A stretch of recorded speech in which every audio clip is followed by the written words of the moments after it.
ने आपल्याला संबोधित करावं।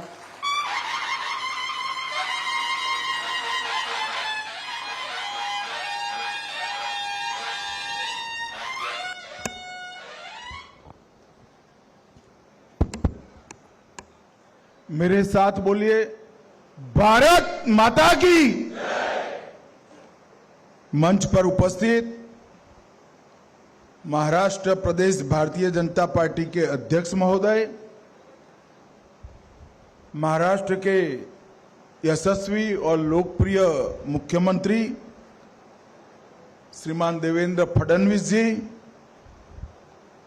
मंच पर बैठे हुए महाराष्ट्र और मुंबई भारतीय जनता पार्टी के पूर्व अध्यक्ष, राज्य सरकार के वरिष्ठ मंत्रीगण, उपस्थित सभी प्रमुख कार्यकर्ता, आप सभी को मनपूर्वक मैं प्रणाम करना चाहता हूं।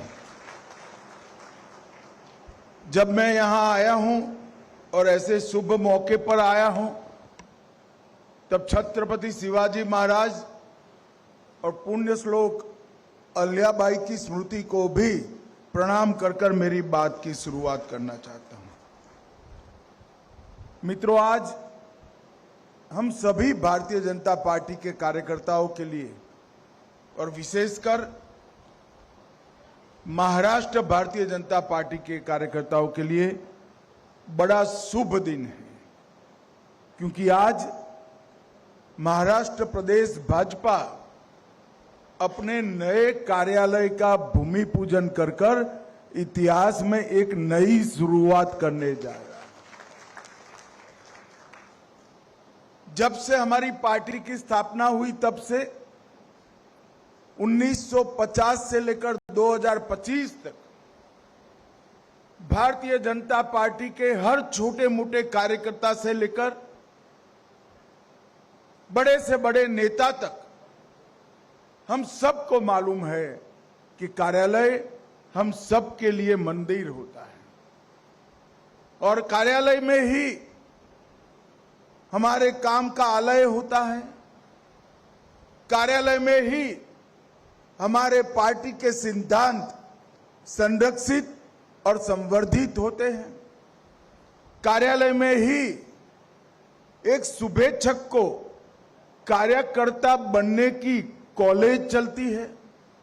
कार्यालय में ही हमारे कार्यकर्ता का प्रैक्टिकल प्रशिक्षण होता है। बाकी सारे पार्टियों के लिए कार्यालय एक ऑफिस हो सकता है, परंतु भारतीय जनता पार्टी के कार्यकर्ताओं के लिए कार्यालय मंदिर से जरा भी कम नहीं। हमने हमेशा, जब से जनसंघ की स्थापना हुई तब से लेकर आज तक, संगठन के आधार पर राजनीतिक पार्टी चलाने के विचार को स्वीकार किया। हमने हमेशा सिद्धांत के आधार पर हमारी नीतियों को गढ़ा है, और हमने हमेशा भारत और भारत के लोगों के हित के लिए कड़े से कड़े संघर्ष भी किए। ये तीनों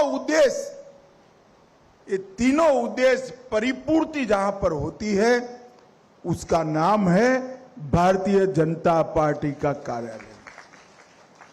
और मैं प्रदेश अध्यक्ष जी देवेंद्र जी, सभी पूर्व अध्यक्ष और महाराष्ट्र भर के सभी कार्यकर्ताओं को मनपूर्वक साधुवाद देना चाहता हूं, क्योंकि अब महाराष्ट्र में बीजेपी पार्टी, भाजपा, ये किसी बैसाखी के आधार पर नहीं चलती, अपने बूते पर खड़ी। भारत की राजनीति में जिस तरह से भारतीय जनता पार्टी का अस्तित्व और भारतीय जनता पार्टी के सिद्धांत एक अमिट स्थान रखते हैं, उसी तरह से अब महाराष्ट्र में भी भारतीय जनता पार्टी महाराष्ट्र के राजनीतिक क्षेत्र के एक मजबूत हस्ताक्षर है, इसमें कोई ना नहीं बोल। और ऐसी पार्टी के प्रदेश कार्यालय का निर्माण लगभग मैं तो बिल्डिंग देखकर अध्यक्ष जी को अभिनंदन देना चाहता हूं। 55,000 स्क्वायर फुट का एक कार्यालय जिसमें लाइब्रेरी भी है, 6 मीटिंग रूम भी है, कॉन्फ्रेंस रूम भी है, 400 सीट का ऑडिटोरियम भी है और सबसे विशेष प्रदेश अध्यक्ष का ऑफिस तो है ही है, मुख्यमंत्री का भी ऑफिस बनाया है, जो हमेशा मुख्यमंत्री जी को याद कराएगा कि महाराष्ट्र का मुख्यमंत्री एक कार्यालय से ही चुनकर महाराष्ट्र शासन की धुरा संभालता। Multi level basement parking, medical centre, reception, waiting lounge और मेरे जैसे कार्यकर्ताओं के रहने के लिए मैंने देवेंद्र जी को कहा है 3-4 कमरे भी जरूर बनाना भैया, जिससे हमारे कार्यकर्ता कार्यालय में रह पाए। मित्रों, मुझे बहुत आनंद है कि महाराष्ट्र प्रदेश भारतीय जनता पार्टी न केवल महाराष्ट्र में मजबूत हुई, महाराष्ट्र प्रदेश भाजपा ने अपनी परंपराओं को भी याद रखा है और इस स्मरण को अपनी कृति से साबित करने का भी काम किया है। यही भूमि है जब जनसंघ के जनता पार्टी के विलय के बाद भारतीय जनता पार्टी बनी 1980 में, तब अटल जी ने कहा था अंधेरा छटेगा, कमल खिलेगा। और मित्रों, आज देखिए वो 1980 से 96 में ही हम हमारे प्रधानमंत्री अटल जी को प्रधानमंत्री बनते हुए देखे और 11 साल से लगातार 3 बार चुनकर नरेंद्र मोदी जी भारत के प्रधानमंत्री बने। एक प्रकार से करीब 18 साल तक भारत का नेतृत्व भारतीय जनता पार्टी के कार्यकर्ताओं ने किया है। भारत का प्रधानमंत्री भारतीय जनता पार्टी का नेता बना है। ये हम सब के लिए बड़े गौरव की बात है। मगर इस क्षण पर मैं जनसंघ के लेकर आज तक जिन कार्यकर्ताओं ने एक कठिन पथ को पार करने का काम किया, जिन नेताओं ने जबरदस्त अभाव के बीच में काम कर पार्टी की मजबूत नींव डालने का काम किया, पार्टी के विचारों के वटवृक्ष के बीज को बोने का काम किया और बीज से लेकर वटवृक्ष तक वो पौधा खड़ा हो जाए, बड़ा वटवृक्ष बने, तब तक अपने पसीने से सींचने का काम किया। वो सभी कार्यकर्ता नेताओं को हम सब की ओर से मैं मनपूर्वक प्रणाम करना चाहता हूं। मित्रों, भारतीय जनता पार्टी, मुझे भी पार्टी का अध्यक्ष बनने का मौका मिला है। आज मीडिया के लोग यहां बैठे हैं, मैं उनको बताना चाहता हूं कि भारत में एकमात्र राजनीतिक दल ऐसा है जिसका नाम भारतीय जनता पार्टी है, जहां बूथ का अध्यक्ष पार्टी का राष्ट्रीय अध्यक्ष बन सकता है और मैं उसका उदाहरण हूं। 1981 में मेरी भारतीय जनता पार्टी की यात्रा एक बूथ के अध्यक्ष से हुई थी और ये पार्टी ने मुझे ये महान पार्टी का राष्ट्रीय अध्यक्ष बनने का मौका दिया था। यही बताता है कि हमारी पार्टी परिवारवाद के आधार पर नहीं चलती। हमारी पार्टी लोकतांत्रिक मूल्यों के आधार पर जो परिश्रम करता है, पार्टी के सिद्धांतों पर आगे बढ़ता है, जिसके अंदर परफॉर्मेंस करने की ताकत है, वो ही इस पार्टी में बड़ा नेता बन सकता है मित्रों। और हमने ये सिद्ध कर रख दिया कि परिवारवादी पार्टियों की पॉलिटिक्स इस देश में नहीं चलेगी। पॉलिटिक्स ऑफ परफॉर्मेंस ही देश का नेतृत्व आगे संभालेंगे और मोदी जी इसका उत्कृष्ट उदाहरण है। एक गरीब चाय वाले के घर में पैदा हुआ गरीब बालक अपने त्याग, समर्पण, सेवा और देशभक्ति के आधार पर इस देश का प्रधानमंत्री बनता है और 3-3 बार प्रधानमंत्री बनने का सौभाग्य मिलता है। यही बताता है कि लोकतांत्रिक पार्टी में हमारा विश्वास कितना दृढ़ है। और मेरा स्पष्ट मानना है, जो पार्टियां अपने आंतरिक कामकाज के अंदर लोकतंत्र को बहाल नहीं कर सकती, वो पार्टियां देश के लोकतंत्र का कभी रक्षा नहीं कर सकती, कभी रक्षा नहीं कर सकती। और परिवारवादी पार्टियों के लिए ये बहुत बड़ा मैसेज है। मित्रों, आज महाराष्ट्र भारतीय जनता पार्टी अपने नूतन कार्यालय का भूमि पूजन कर रही उस वक्त जो बचा कुछा काम बाकी है जिला मुख्यालयों का, मेरा अध्यक्ष जी और देवेंद्र जी से अनुरोध है कि 2026 दिसंबर तय कर लो, महाराष्ट्र के 100% जिलों में भारतीय जनता पार्टी का कार्यालय बनाना चाहिए। लगभग 660 संगठनात्मक जिले, मैं नॉर्थ ईस्ट के छोटे जिलों को बात कर कहता हूं, इसमें से 397 जिलों में हमारा कार्यालय हो चुका है और 90 में काम चालू है। तो लगभग देश भी 100% की दिशा में आगे बढ़ रहा है। मित्रों, यही पार्टी श्यामा प्रसाद मुखर्जी, दीनदयाल उपाध्याय जी और अनेक ऐसे बड़े वरिष्ठ नेता जिन्होंने जीवन का क्षण और शरीर का कण पार्टी के सिद्धांत और भारत माता की सेवाओं में लगाया, इन्हीं के पुण्य का फल है कि आज पंचायत से लेकर पार्लियामेंट तक भारतीय जनता पार्टी पूरे देश में फैली। देवेंद्र जी ने 2015 के चुनाव की याद दिलाई। मैं पार्टी का अध्यक्ष बना था और चुनाव आया था।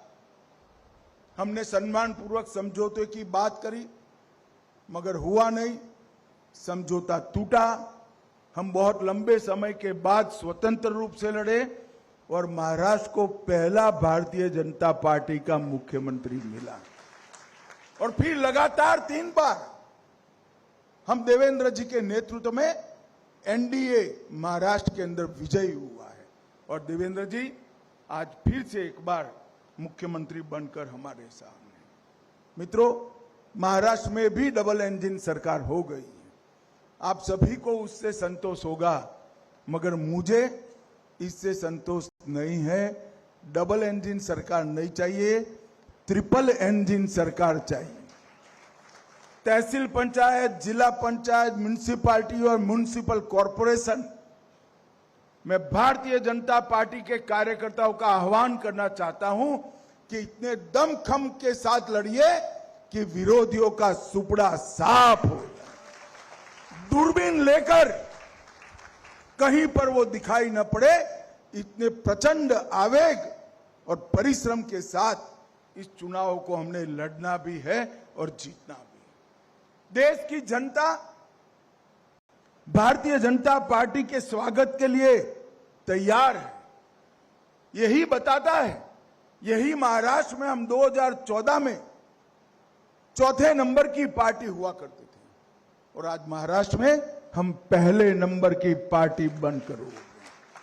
और ये स्थिति देश भर की, क्योंकि हम जब सत्ता में आए, पूर्ण बहुमत के साथ हमारी सरकार बनी। पंडित दीनदयाल उपाध्याय जी के अंत्योदय के सिद्धांत को हमने जमीन पर उतारा। हमने इस देश के 60 करोड़ गरीबों के लिए घर में बिजली, गैस का सिलेंडर, शौचालय, पीने का पानी, प्रति व्यक्ति 5 किलो मुफ्त अनाज, हर व्यक्ति को 5 लाख तक की मेडिकल की सुविधाएं, न जाने कितने उपहार देकर गरीबों का जीवन हमने दुष्कर था उसको सुलभ बनाने का काम किया है। देश का अर्थतंत्र 11वें नंबर था, हम चौथे नंबर पर लेकर आए, देश को समृद्ध किया है। और मित्रों, देश को सुरक्षित करने का काम भी भारतीय जनता पार्टी के नेता नरेंद्र मोदी के नेतृत्व में। देश पर जितने भी बड़े आतंकवादी हमले हुए, करने वाले और कराने वाले दोनों को दंडित करने का काम भारत के सीमा की सुरक्षा करने वाले जवानों ने। और इसका बहुत रिसेंट नजदीक के भूतकाल का उदाहरण है ऑपरेशन सिंदूर। पहलगांव में हमारे निर्दोष यात्रियों को धर्म पूछकर मारा था। हमने धर्म पूछे बगैर जहां वो छिपे थे वहां जाकर पाकिस्तान के घर में घुसकर सफाया किया। और ऑपरेशन महादेव ने वो कांड करने वालों को भी उनकी गति की ओर आगे बढ़ाया। करने वाले भी गए, कराने वाले भी गए, और पूरी दुनिया में एक संदेश गया कि भारत की सीमा और सेना इसके साथ छेड़खानी नहीं करते, वरना नतीजे भुगतने पड़ते। मित्रों, कई सारे नए विकास के आयाम मोदी जी ने गढ़े हैं। मैं तो आश्चर्यचकित हूं। आज ही हमारी दरियाई व्यापार की पूरे दुनिया भर के सभी सेक्टर की एक बहुत बड़ी समिट की शुरुआत हुई। सिर्फ हमारे पोर्ट और पोर्ट से संलग्न सारी इंडस्ट्री का जो विकास हुआ है वो देखते हैं तो भी आंखें चकाचौंध हो जाती है।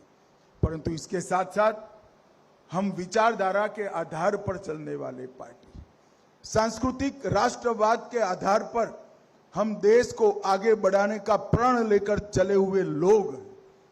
हमारे कई वादे 1950 से थे। हम 1950 से मानते थे कि अयोध्या में जहां राम भगवान का जन्म हुआ था वहां भव्य राम मंदिर बनना चाहिए। और मित्रों, वो काम भी नरेंद्र मोदी सरकार ने 2019 में पूरा किया। हम मानते थे कि धारा 370 देश की एकता और अखंडता के खिलाफ एक चैलेंज है। आतंकवादियों का वैचारिक पोषण करने के लिए ही धारा 370 हमेशा प्रेरित रहती है। वो धारा 370 को भी खत्म कर दिया। मित्रों, सीए भी लाए, ट्रिपल तलाक भी समाप्त हो गया, और कुछ राज्यों ने कॉमन सिविल कोड की शुरुआत भी कर रही है। हमारे सारे वैचारिक मुद्दे मोदी जी के नेतृत्व में इस 11 साल में हमें समाप्त करें। अब आगे हमारे सामने लक्ष्य है कि 2047 में एक आत्मनिर्भर और पूर्ण विकसित भारत की रचना करना। ऐसा भारत जो आजादी की जब शताब्दी मनाई जाए तब पूरे विश्व के अंदर हर क्षेत्र में भारत सर्वप्रथम हो, ऐसा भारत का निर्माण करने के लिए आगे बढ़ना है। हमारे पुरखों ने ये पार्टी यहां पर लाकर हमें सौंपी है। हमारी जिम्मेदारी है कि आने वाली पीढ़ियां भी सिद्धांत के आधार पर राजनीति करने वाली हो। इसकी निर्मिति करने की, वो पीढ़ियों की निर्मिति करने की जिम्मेदारी हमारी है। और मैं मानता हूं आज जिस कार्यालय का भूमि पूजन हुआ है वो महाराष्ट्र प्रदेश भारतीय जनता पार्टी का नया कार्यालय आने वाली पीढ़ियों तक, आने वाली कई पीढ़ियों तक, देश की आजादी की शताब्दी तक ऐसे ही देव दुर्लभ कार्यकर्ताओं का सृजन करती रहेगी। इसका मुझे विश्वास है। मंच पर बैठे हुए पूरा नेतृत्व और हमारे सामने बैठे हुए प्रतीकात्मक रूप से बैठे हुए लाखों कार्यकर्ताओं के प्रतिनिधि को मन पूर्वक मैं बधाई देता हूं, अभिनंदन देना चाहता हूं और आप सभी को प्रणाम कर मेरी वाणी को विराम देता हूं। वंदे मातरम।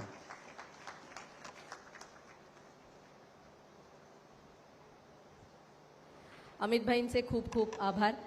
त्यांनी खूप छान सांगितलं की आपलं ऑफिस नाही, आपलं कार्यालय आहे। परिवारवादाचा मानणारा हा पक्ष नाही।